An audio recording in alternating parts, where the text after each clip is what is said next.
લા આવી નાની એવી વાતમાં રિહાઈ નો વયું જવાનું હોય ભાવું. આ વખતે કઈ સાંભળવાને એ પપ્પા આ વખતે મારે તમારું કોઈ સાંભળવાનું થતું જ નથી. જો મારા પપ્પાને વાડીએ આવ્યા છે ને એટલે વાડીએ થઈ મારે ધક્કો છો અને હું કોઈ પણ એમાં તારા પપ્પાને ઇન્વોલ્વ કરવાના જ ન હોય આવી ઝીણી ઝીણી વાતમાં. તે કોના પપ્પાને ઇન્વોલ્વ કરવાના હોય? મારા પપ્પાને એ આપણે ડિસિઝન લેવાનું હોય. એમાં તારા પપ્પાને કહેવાનું હોય ડિસિઝન લઈ લીધું ને એટલે વડીલને વાત કરવી પડે. એમ કે આપણે આથે ન થઈ જાય બધું. હા તો કરો જાવ તાર પપ્પાને વાત કરવી હોય તો. એ પપ્પા મારે હે ને હવે નથી જવું. કર નાખો છોટું કોણે રોજ રોજની મગજમારી કરે. શું છે એ જો પેલા તો હીરા મંદી આવી ને એટલે કે ગામડે જવું એટલે મેં કીધું વાંધો નહીં રહેવાનું તો સુરત માં આવી ગયું ગામડે હે અહીંયા રહેવું ન્યાય રહેવું તો એ કે આપણે એ કે ખેતી કરશું. હવે ખેતીમાં ખલમ ના ખઈ ની ખબર નથી પડતી ને કાંઈ છું નહીં આ વર્ષે. ઊભી માંડવી હરગાઈ દેવાનું મન થાય તમને એમ. પણ એમાં મારે જે કરવું પડતું હોય દવા દારૂનું ની બધું મેં એમાં ખાતર નાખ્યું હતું.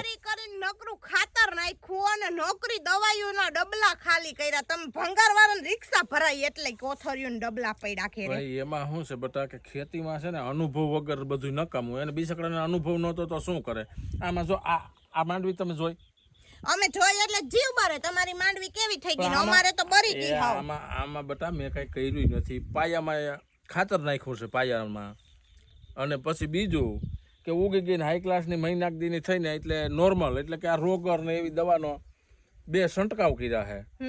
બાકી બીજું આમાં ખાતરના નામે બીજું કોઈ એક કંપનીનું કાંઈ પણ નાખ્યું નથી. એક જ નાખ્યું છે ખાતર. એ અમે તો વીટલા કરી નાખ્યા એટલા વાસકા ઠલવા તોય સતાય કાંઈ અનુભવ નહીં. વગરનું નો નાખવાનું હોય એને નો જોતું હોય ઈ તમે દ્યો એટલે શું થાય ઈ મોલ પાછો જ પડી જવાનો છે. વિકાસ જ ન થાય. બગડ પણ આ માંડવી તો જો આ જીવ બરે એવું થઈ ગયું મારું તો.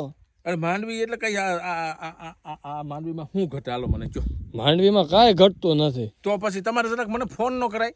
એટલે ભાઈ હું ફોન કરતો હોય પણ મને એમ થાય કે હું મારી રીતે નાખું, મારી રીતે કંઈક નવું કરવા જાઉં. નવું કરવા ગયો ને એમાં હું હલવાઈ ગયો. હવે પણ શું કરવું મારે? એ કાંઈ નહીં એનું સોલ્યુશન થઈ જાય. એમ કઈ ઈ તો અને આ તો છે ને ભાઈ આદો કદમીથી હાયલું આવે છે. એમ માની લો ખેતી છે ને એ આકાશી રોજી કહેવાય.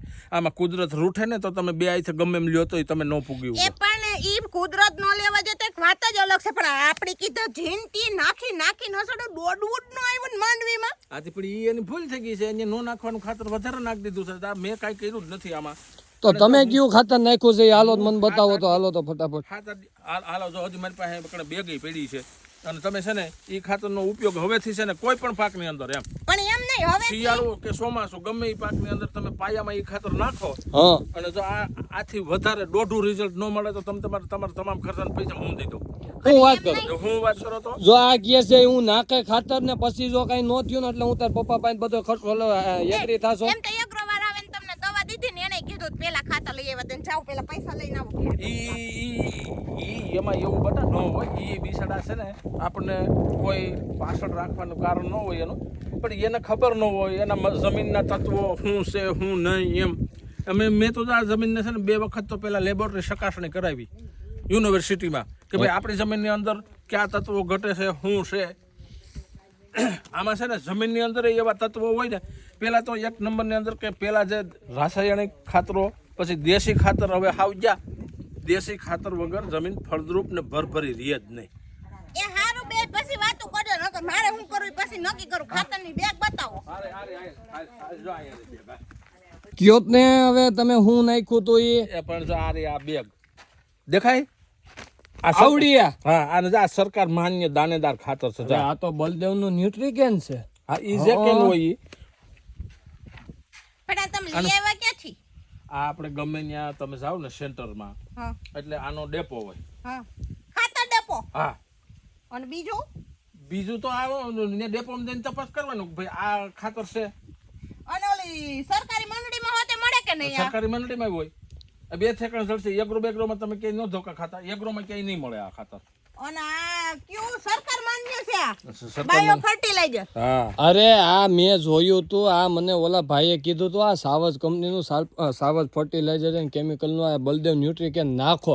પણ હું પછી બીજું નાખવા ગયો ઓલું જોઈએ કાંઈ ન થાય બટ એનો ઉપયોગ કરવો પડે.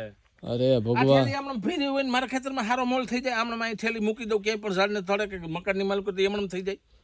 હા, જોઈએ ઈ કાંઈ વાત ન થાય હાચી. આને નાખવું પડે. તો તમે શિયાળુ પાક માંડવી હારી થાય એટલે શિયાળુ પાકમાં નાખવા અગાઉ લઈ આવ્યા કે પછી નો મળે તો જોયું ને. મને ઓલા એ કીધું તું હો.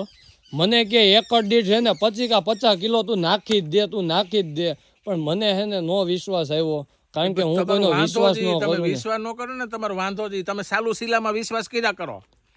એમ નહીં પણ આના ફાયદા હું આ નાખવાથી નાખી દીધા કઈ ફાયદો પણ ખબર તો હોવી જોઈએ ને અમને. પણ તમને ખબર ન હોય તો પણ તમે મારી માંડવી ન જોઈ. માંડવી તો જોઈ પણ તો જમીનને એમાં ફળદ્રુપ પાયામાં બનાવી જ છે. એમાં ખાલી પાયામાં જ વાવ્યું છે. ઈ જ કહું જમીનને ફળદ્રુપ. એકરે તો આ એક બેગ વાવી આ 25 કિલોની બેગ છે. એક એકર હો એટલે 2.5 વીઘે 25 કિલો એટલે વીઘે કેટલું થયું?